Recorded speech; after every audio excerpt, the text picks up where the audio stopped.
ചാമി, നീ ആ പെണ്ണെ എന്ത് ചെയ്തു? എന്താടാ നിനക്ക് ചെവി കേട്ടൂടെ? ഈ ചാമിക്ക് പാമ്പിന്റെ ചെവിയ മുതലാളി. പിന്നെന്താ നോക്കി നിൽക്കുന്നത്? ആ പെണ്ണ് എവിടെ പോയി? അല്ല, സാറ് ചോദിക്കുന്നത് ഏത് പെണ്ണിന്റെ കാര്യവാ? എടാ, ഒരു പുതിയ ജോഡി ഇവിടെ വന്ന് താമസിച്ചില്ലേ? സാറ് വിചാരിച്ചത് ആ പെണ്ണ് ചത്തൂന്നല്ലേ?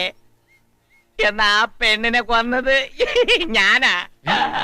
എടാ, അത് സത്യമാണോ? മുതലാളിയാണ് സത്യം. അയ്യോ, ഞാനാണ് സത്യം. സാറ് അന്ന് പറഞ്ഞതനുസരിച്ച് ആ പെണ്ണിനെ കുഴിച്ചിടാൻ വേണ്ടി എന്റെ തോളിൽ തൂക്കിട്ടപ്പോ അവളുടെ ശ്വാസം എന്റെ തോളിൽ പെട്ടു. അപ്പോൾ അവൾ മരിച്ചിട്ടില്ലെന്ന് എനിക്ക് ബോധ്യമായി. ആ സന്ദർഭത്തിൽ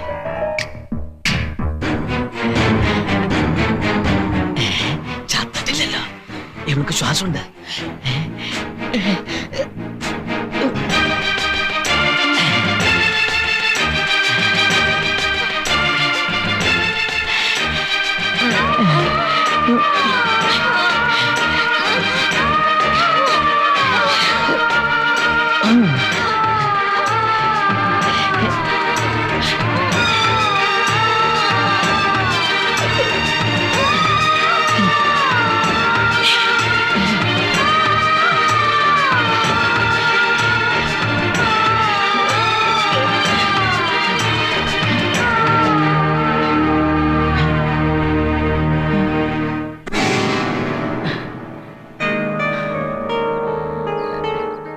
ഇതാണ് മുതലാളി നടന്നത്.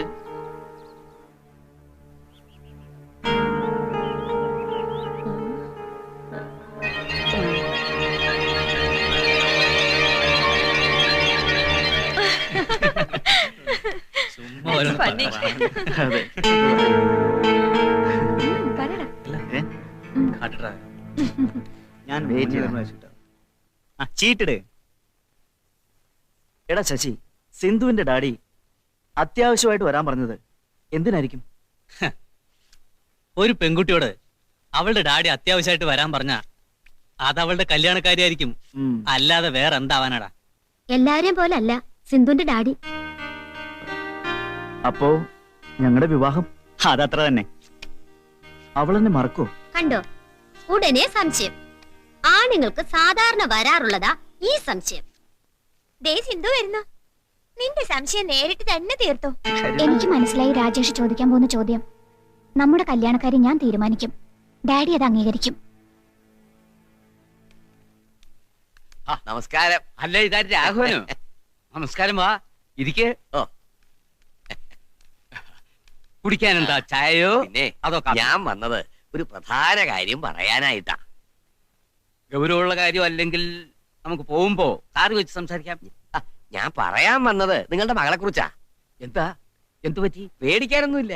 നിങ്ങളുടെ മകൾക്കൊരു വിവാഹാലോചനയായിട്ട് ഞാൻ വന്നതാ. വിവാഹമോ?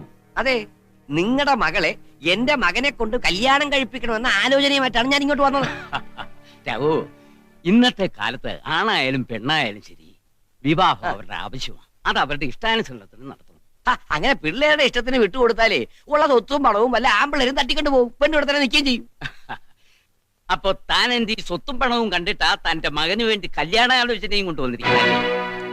എനിക്ക് നിങ്ങളോട് സംസാരിക്കാൻ താല്പര്യമില്ല. എന്നെ അപമാനിക്കുകയാണോ?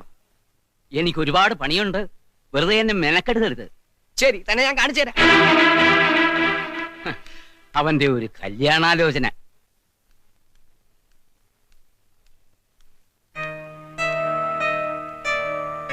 സിന്ധു ഇവിടെ പോയി.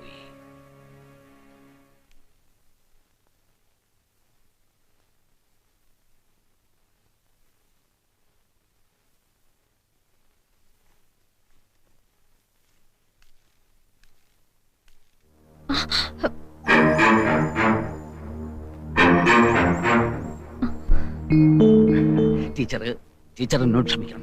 ഞാൻ സിന്ധുവിനെ അന്വേഷിച്ചു വന്നതാ. I am sorry. സത്യത്തിൽ സോറി ചോദിക്കേണ്ടത് ഞാനാണ്. കഥ കടിക്കാതിരുന്നത് എന്റെ തെറ്റല്ലേ? രാജേഷേ, ഇതുപോലൊരു ബംഗ്ലാവ് എനിക്ക് ഉണ്ടായിരുന്നെങ്കിൽ ആവശ്യത്തിനുള്ള കാശ് ഞാൻ ഉണ്ടാക്കുമായിരുന്നു. അതിനെന്താ, ഇനി ഉണ്ടാക്കാലോ. അതിനുള്ള വക നിന്റെ അച്ഛൻ ഉണ്ടാക്കിയിട്ടില്ലേ? അവിടെയാണ് പ്രശ്നം. അച്ഛന് സ്വത്ത് മാത്രം ഉണ്ടാക്കിയാൽ മതിയായിരുന്നു. പക്ഷേ അച്ഛന്റെ ആഗ്രഹം സാധിക്കാൻ ഒരു നായികയെ തിരക്കി പിടിച്ചു. എന്നിട്ട് ആഗ്രഹം സാധിച്ചോ? ആഗ്രഹം സാധിച്ചതിന്റെ ഫലമാ ഞാൻ. എടി, ഇവിടെ അടുത്തെങ്ങാനും ബീച്ചുണ്ടോ? ഉണ്ടെങ്കിൽ അവിടെ പോയി മനോഹരമായിട്ട് ഒരു കുളി കുളിക്കായിരുന്നു. അതിന് പോരെ ഇവിടെ നല്ല അരുവിയുണ്ട്. വെള്ളം മുകളിന്ന് വീഴും. ആ മുറിക്കകത്ത് കയറി ആ പൈപ്പിനെ തുറന്നു വിട്ടാ മതി. മതി മതി, വേഗം റെഡിയാകണം. നമുക്ക് ഈ പരിസരങ്ങളൊക്കെ ഒന്ന് ചുറ്റി കാണണ്ടേ? അത് ഞാൻ മുമ്പേ വാങ്ങിച്ചിരുന്നതാ. ഇവളെന്താ ഇങ്ങനെ? ഞാനൊന്ന് ചോദിച്ചിട്ട് വരാം. മായേ, എന്താ ആലോചിക്കുന്നേ? നമ്മുടെ ആകാശിനെ പറ്റിയാ, മറ്റൊന്നുമല്ല. സിന്ധുന്റെയും രാജേഷിന്റെയും കാര്യം അവളുടെ അച്ഛൻ സമ്മതിച്ചു. നമുക്കെല്ലാവർക്കും സന്തോഷം തന്നെയാ. പക്ഷേ നമ്മുടെ ആകാശിനെ ഇങ്ങനെ ഒറ്റയ്ക്ക് മൂടിയായി കാണുമ്പോ എന്തോ. മായ പറഞ്ഞു വരുന്നത് ആകാശിനൊരു ജോഡി വേണമെന്നല്ലേ? അതെ ടീച്ചർ, അവനെ നമുക്ക് മാറ്റിയെടുക്കണം. ഈ സ്ഥലം കൊള്ളാല്ലേ? കൊള്ളാം കൊള്ളാം. പക്ഷെ വേഗം നടക്ക് രാജേഷേ. നമ്മൾ ഇത്രയൊക്കെ നടന്നു ക്ഷീണിച്ചു. ഒരു കരിക്കിന്റെ വെള്ളം കിട്ടിയിരുന്നെങ്കിൽ ക്ഷീണം മാറിക്കിട്ടും. കൊള്ളാമായിരുന്നു. അതിന് മത്സരിക്കാൻ ആള് വേണ്ടേ? രാജേഷിന് എപ്പോഴും ദാഹോ. ആ കാര്യം ഞാനേറ്റു. ഒന്ന് കേറി കാണിച്ചേ. എന്താ എന്താ സംശയം? കേറി കാണിച്ചു തരാം. സൂക്ഷിക്കണേ. എന്തായാലും കരി കുടിക്കല്ലോ.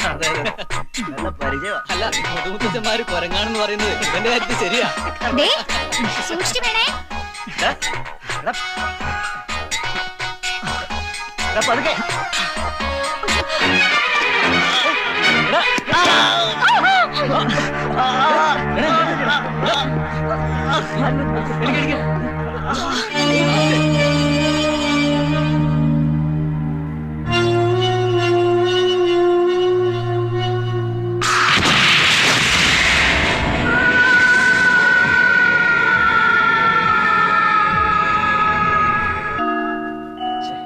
വലിയ കഷ്ടമായി പോയി.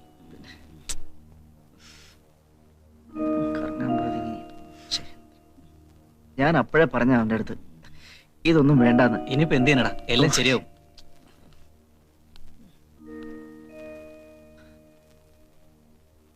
നിങ്ങളെല്ലാം ഇത്രയും വിഷമിക്കാൻ വേണ്ടി ഇവിടെ എന്തുണ്ടായി?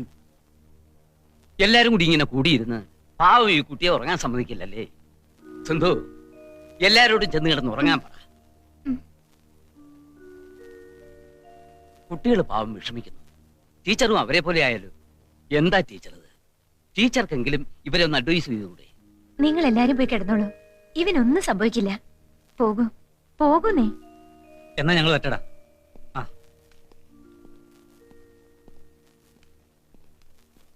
സിന്ധു, മേലാൽ എന്തെങ്കിലും ആവശ്യമുണ്ടെങ്കിൽ നമ്മുടെ വേലക്കാരനോട് പറഞ്ഞാൽ മതി. പരീക്ഷണങ്ങൾ ചിലപ്പോ പരാജയം ഉണ്ടാക്കും. അത് മറക്കണ്ട. ചെല്ലേ.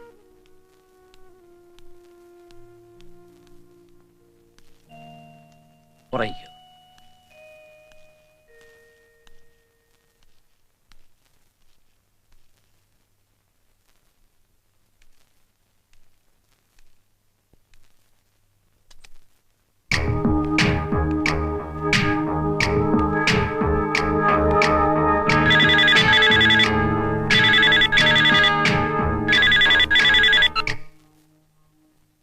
ഹലോ, ഞാൻ ശ്രീമതിയാ.